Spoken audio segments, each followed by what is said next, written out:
On the eastern shore of the Hudson River, there lies a little valley among the high hills, which is one of the quietest places in the whole world. From the listless repose of the place, and the peculiar character of its inhabitants, this sequestered glen has long been known by the name of Sleepy Hollow. A drowsy, dreamy influence seems to hang over the land and to pervade the very atmosphere. Some say that the place was bewitched by a high German doctor during the early days of the settlement. Others that an old Indian chief, the prophet or wizard of his tribe, held his powwows there before the country was discovered by Master Hendrik Hudson. Certain it is, the place still continues under the sway of some witching power that holds a spell over the minds of the good people, causing them to walk in a continual reverie. They are given to all kinds of marvellous beliefs, are subject to trances and visions, and frequently see strange sights and hear music and voices in the air. The hero of our tale, if hero he can be called, is one Ichabod Crane, schoolmaster of Terrytown. He was tall but exceedingly lank, with narrow shoulders, long arms and legs, hands that dangled a mile out of his sleeves, feet that might have served for shovels, and his whole frame most loosely hung together.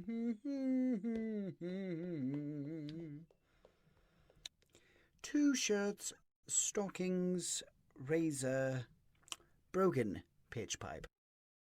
His head was small and flat at the top, with huge ears, large green glassy eyes, and a long snipe nose, so that it looked like a weathercock perched upon his spindly neck to tell which way the wind blew.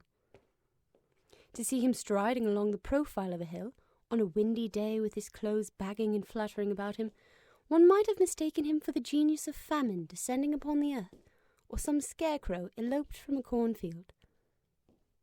When school hours were over, he was the companion of the larger boys, and on a holiday afternoon would convoy some of the smaller ones home, who happened to have pretty sisters or good housewives for mothers, noted for the comforts of the cupboard. Indeed, it behooved him to keep on good terms with his pupils. Well, I must be on my way, ma'am. My sincerest thanks for your unmatched hospitality. Alas, I'll be boarding in the home of Mrs. Smith, and she is not half a finer cook as you. Oh my! Thank you, sir. You're welcome any time. The revenue arising from his school was small, and would have been scarcely sufficient to furnish him with daily bread, for he was a huge feeder, and though lank, had what some might refer to as a hollow leg. But to help out his maintenance, he was, according to the country custom in those parts, boarded and lodged at the houses of the farmers whose children he instructed. With these he lived a week at a time, thus going the rounds of the neighbourhood with all his worldly effects tied up in his cotton handkerchief.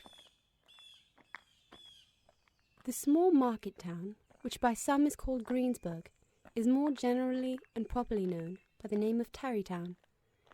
This name was given, we are told, by the good housewives of the adjacent country, from the inveterate propensity of their husbands to linger about the village tavern on market days.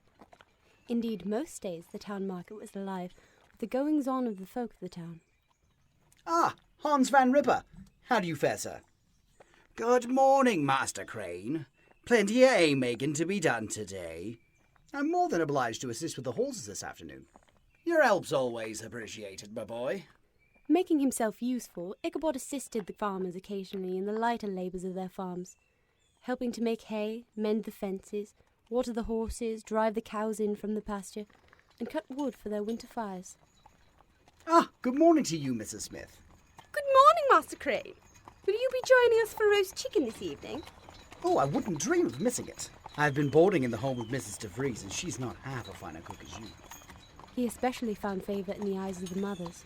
He would sit with a child on one knee and rock a cradle with his foot for hours together. Good morning, Master Crane. Master Crane, will you be singing again on Sunday? Quite. I've prepared a special rendition of Robinson's Come Thou Fount. I hope to see you all there. His schoolhouse was a low building of one large room, rudely constructed of logs, the windows partly glazed and partly patched with the leaves of old copybooks.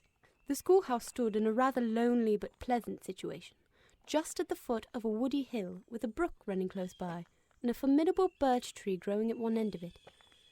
From hence the low murmur of his pupils' voices, conning over their lessons, might be heard on a drowsy summer's day, like the hum of a beehive.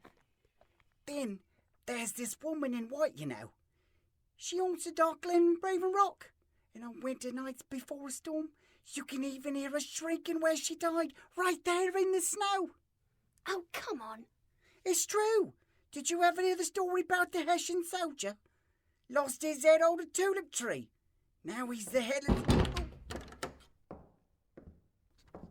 See here now, settle down. Back to your letters. He was a conscientious man, and ever bore in mind the golden maxim, spare the rod and spoil the child. Ichabod Crane's scholars certainly were not spoiled.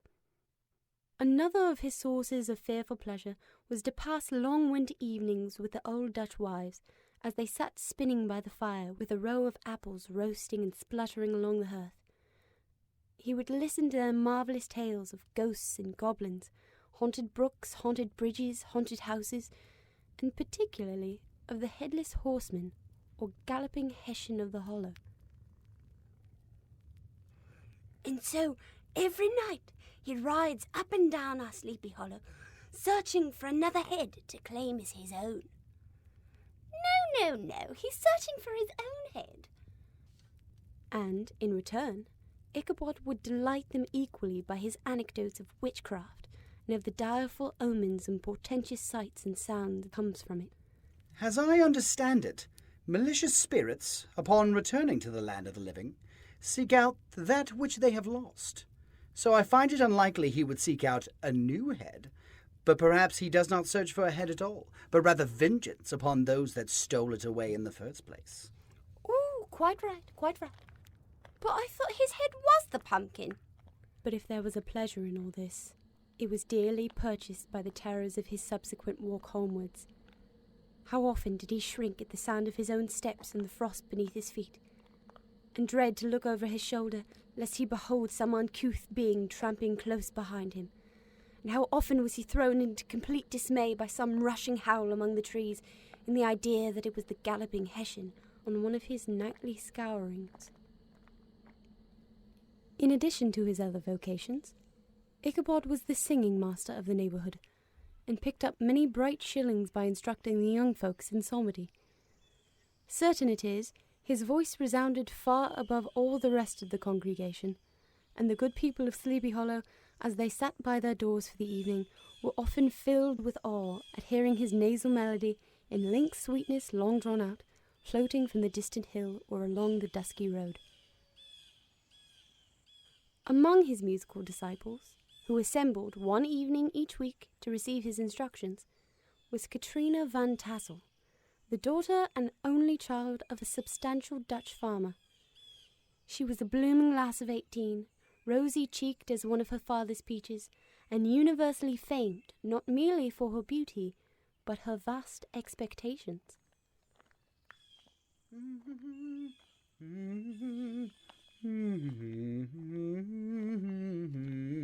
Good morning, Master Crane. Oh, why hello, Katrina. What are you doing about town on this fine morning? I'm fetching some molasses for Mother's shoe-fly pie for our party. You are coming to our party this evening, aren't you? Well, good morning, Katrina. Good morning. Well, of course Good morning, Katrina. Good morning. Ichabod was set upon winning the heart of the country coquette, and had to encounter a host of fearful adversaries, the numerous rustic admirers who kept a watchful and angry eye upon each other, but were ready to fly out in common cause against any new competitor. Aye, there goes Brom Bones and his gang. Brom Van Brunt, the hero of the country round, and the most formidable of adversaries. He was broad-shouldered, with short curly black hair, and a bluff but not unpleasant countenance, having a mingled air of fun and arrogance. From his Herculean frame and great powers of limb, he had received the nickname Brom Bones, by which he was universally known. Brom was famed for great knowledge and skill in horsemanship, and was the umpire in all disputes. He was always ready for either a fight or a frolic, but had more mischief than ill will in his composition, and, with all his overbearing roughness, There was a strong dash of waggish good humour at the bottom. This rantable hero had for some time singled out the blooming Katrina for the object of his uncouth gallantries, and though his amorous toyings were something like the gentle caresses and endearments of a bear, it was whispered that she did not altogether discourage his hopes. "Good morning, Abraham." Good morning, fairest Katrina. Preparing for this year's All Hallows Eve party? Last year's festivities were everything but cruciferous. It's vociferous. Oh, Ichabod. I didn't see you there. Must have mistaken you for the lamppost. "Oh, come now, boys." And Brom, who had a degree of rough chivalry in his nature, would have settled their pretensions to the lady like the knights of yore. But Ichabod was too conscious of the superior might of his adversary to enter the lists against him. He had overheard a boast of Bones that he would double the schoolmaster up and lay him on a shelf of his own schoolhouse, and he was too wary to give him an opportunity. Oh, my apologies, Miss Katrina. I'm not as learned as Mr. Crane. I haven't the time to keep so much nose in a book. Oh, pay it no mind, Brom. I'm sure you're more than capable of that. I do so appreciate a man whose mind is thicker than his neck. A look of bewilderment came across Brom's face as he tried in vain to puzzle out Ichabod's meaning. What was that supposed to mean? It means he thinks you're rather stupid. Hey! But the pernicious Ichabod was none to be found. Being neither stout nor foolhardy, he had quietly taken his leave, slipping away into a nearby cornfield. Ichabod crept through the corn, careful not to trod upon the farmer's harvest, lest it return to the farmer's ear. He kept a nervous eye over his shoulder, expecting the brutish figure of Brom Van Brunt to follow behind him. Keeping his eyes behind him, he stumbled headlong into the cornfield's protector. Bah! Not but the scarecrow and the crow, which it should be scaring away. Oh, Ichabod Crane, you must get a hold of yourself. 'Tis not but a common crow. Shoo! Shoo! Away with you! With a defiant squawk, the crow leapt from its hay-stuffed sentinel and darted away, and Ichabod decided that, rather than face his hunter directly, he would take respite upon the empty hill and take some time to read his favourite book. He was a perfect master of Cotton Mather's History of New England Witchcraft, in which, by the way, he most firmly and potently believed. There he would con over Mather's direful tales until the gathering of dusk in the evening made the printed page a mere mist before his eyes. Then, as he wended his way by swamp and stream and awful woodland to the farmhouse where he happened to be quartered, every sound of nature at that witching hour flooded his excited imagination. The moan of the whippoorwill from the hillside, the boding cry of the tree-toad, that harbinger of storm, the dreary hooting of the screech owl, or the sudden rustling in the thicket of birds frightened from their roost. The fireflies, too, which sparkled most vividly in the darkest places, now and then startled him, as one of uncommon brightness would stream across his path. And if by chance a huge blockhead of a beetle came winging his blundering flight against him, poor Ichabod was ready to give up the ghost with the idea he was struck by a witch's token. In the centre of the road stood an enormous tulip tree, which towered like a giant above all the other trees in the neighbourhood, and formed a kind of landmark.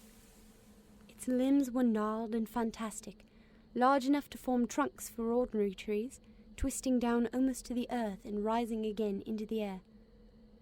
It was, of course, connected with the tragic story of the unfortunate horseman, and the common people regarded it with a mixture of respect and superstition.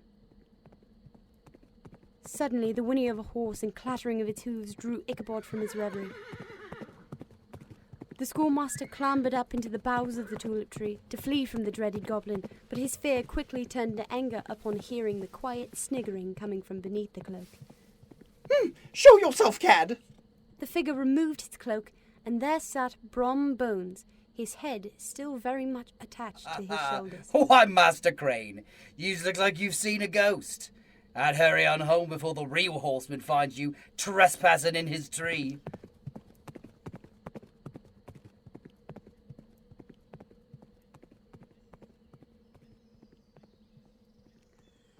The evening after, Ichabod spent at least an extra half-hour at his toilet, brushing and furbishing up his best. That he might make his appearance before his mistress in the true style of a cavalier, he borrowed a horse from the farmer Van Ripper. The animal he bestrode was a broken-down plough-horse that had outlived almost everything but his viciousness. Still, he must have had fire and metal in his day, if we may judge from the name he bore of Gunpowder. It was a fine autumnal day. The sky was clear, and nature wore that rich golden livery which we so often associate with the idea of abundance. Ichabod rode along, his eye ever open to every symptom of culinary abundance, ranged with delight over the treasures of autumn. On all sides he beheld vast stores of apples, some hanging in the oppressive opulence of the trees, and some gathered into baskets and barrels for the market. Further on he beheld great fields of corn, with its golden ears peeping from their leafy coverts, and holding out the promise of bread and cakes, and the yellow pumpkins lying beneath them, turning up their rounded bellies to the sun, and giving ample prospects of the most luxurious of pies. And at last the fragrant fields of buckwheat, breathing the odour of the beehive. Soft anticipations stole over his mind, of dainty slapjacks, well buttered, and garnished with honey or treacle by the delicate hand of Katrina Van Tassel. Now, old Baltus Van Tassel was a perfect picture of a thriving, contented farmer. He seldom sent either his eyes or his thoughts beyond the boundaries of his own farm, but within them everything was snug, happy, and well-conditioned. He was satisfied with his wealth, but not proud of it, and piqued himself upon the hearty abundance rather than the style in which he lived. His stronghold was situated on the banks of the Hudson. A great elm tree spread its broad branches over it, and at the foot of which bubbled up a spring of the softest and sweetest water in a little well formed of a barrel. As the enraptured Ichabod fancied all this, and as he rolled his great green eyes over the fat meadowlands, his heart yearned after the damsel who was to inherit these domains, and his imagination expanded with the idea that they might readily be turned into cash. Having fed his mind with many sweet thoughts, Ichabod arrived at the castle of the heir Von Tassel. Oh, Ichabod, my boy! Oh, thank you for inviting me into your lovely home, sir. Come in, plenty of room for all. Bolt Van Tassel was an easy and indulgent soul. He loved his daughter better than even his pipe, and like a reasonable man, an excellent father, let her have her way in everything. Father dearest, Mummy says we need more wine from the cellar. Would you fetch it for us? Of course, my dear. Ah, Katrina, you look positively Brom! So glad you could come. preoccupied. Leaving them to their conversation, Ichabod entered the main hall of the house, and found the conquest of his heart complete. Such heaped-up platters of cakes of various and almost indescribable kinds, known only to the experienced Dutch housewife. There was the doughy doughnut, the tender olykoek, and the crisp and crumbling cruller, sweet cakes and short cakes, ginger cakes and honey cakes, and the whole family of cakes. Then there were the apple pies and peach pies and pumpkin pies, besides slices of ham and smoked beef, and moreover delectable dishes of preserved plums and peaches and pears, not to mention the broiled shad and roasted chickens, together with bowls of milk and cream, all mingled higgledy-piggledy, pretty much as I have enumerated them, with the motherly teapot sending up its clouds of vapour from the midst. Happily, Ichabod Crane did ample justice to every dainty. He was a kind and thankful creature, whose heart dilated in proportion as his skin was filled with good cheer, and whose spirits rose with eating, as some men's do with drink. He could not help, too, rolling his large eyes around him as he ate, and chuckling with the possibility he might one day be lord of all this scene of almost unimaginable luxury and splendour. Old Baltus Van Tassel moved about among his guests with a face dilated with content and good humour, round and jolly as the harvest moon. His hospitable attentions were brief, but expressive, being confined to a shake of the hand, a slap on the shoulder, a loud laugh, and a pressing invitation to fall and help yourself. Brom, tell us a ghost story. Ah, yes, my lad, one of those haunting tales. I shall tell you the tale of my encounter with the Headless Horseman of Sleepy Hollow. We all know the origins of the horseman, how the king sent his Hessian men to fight the revolutionaries in the colonies. One Hessian, they say, with his lust for blood and war, found his way to Sleepy Hollow and lost his head to a cannonball. His body was buried beneath the death tree, they say, causing it to grow wild and evil, but his head was never found. It is said that he roams our Sleepy Hollow with an axe in one hand and a jack-o'-lantern in the other, hunting for his prey. I would have been a victim myself, if it were for old Daredevil, fastest steed in Tarrytown, for I was travelling home from Sing Sing on a night just like tonight, when the moon was high, and from behind I heard the thundering of hooves, and only glanced to see a glint of his axe in the moonlight, the flaming eyes of his pumpkin head. Well, I spurred old Daredevil down the road, fearing for my very life. But no matter how quickly he ran, the Headless Horseman crept closer and closer until I found myself pinned between the ghost and his death tree. He raised his hand, and with a swift swing of his axe, he... Come now. That's enough of ghost stories. Where's the music? Crack open another cask of ale. Let's dance.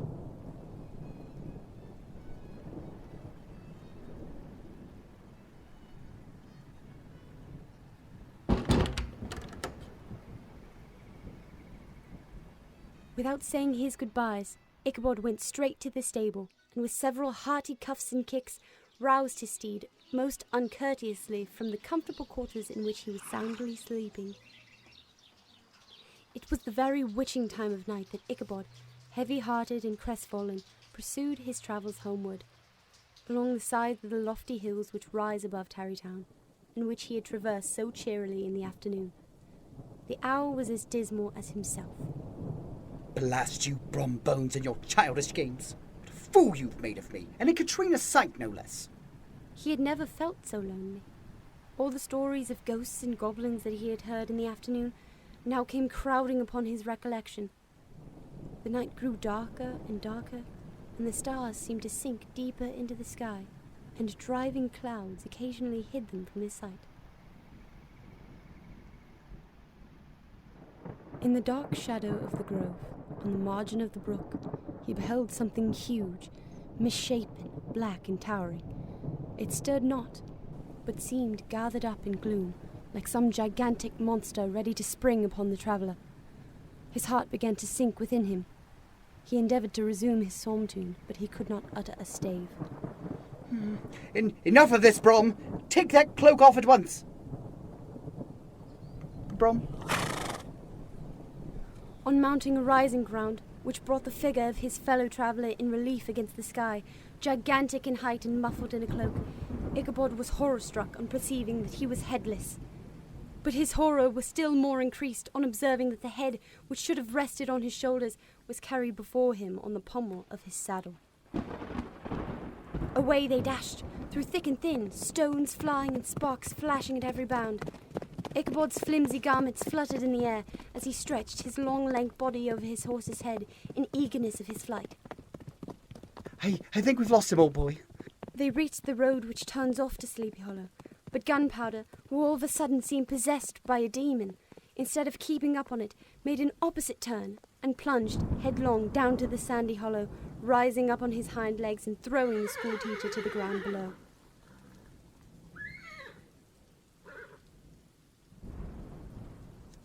If I can only reach the bridge, I may yet escape this horror. Rigabod.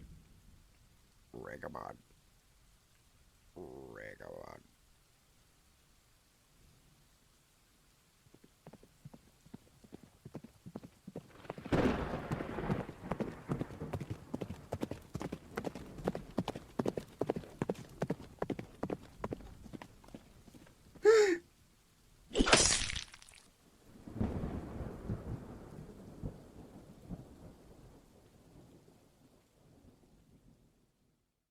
The next morning, the old horse was found without his saddle and with the bridle under his feet, soberly cropping up the grass at his master's gate. Ichabod did not make his appearance at breakfast. Dinner hour came, but no Ichabod. The boys assembled at the schoolhouse and strolled idly about the banks of the brook, but no schoolmaster. Hans Van Ripper set out on foot to find poor Ichabod, and after diligent investigation they came upon his traces. In one part of the road leading to the church was found a saddle trampled in the dirt.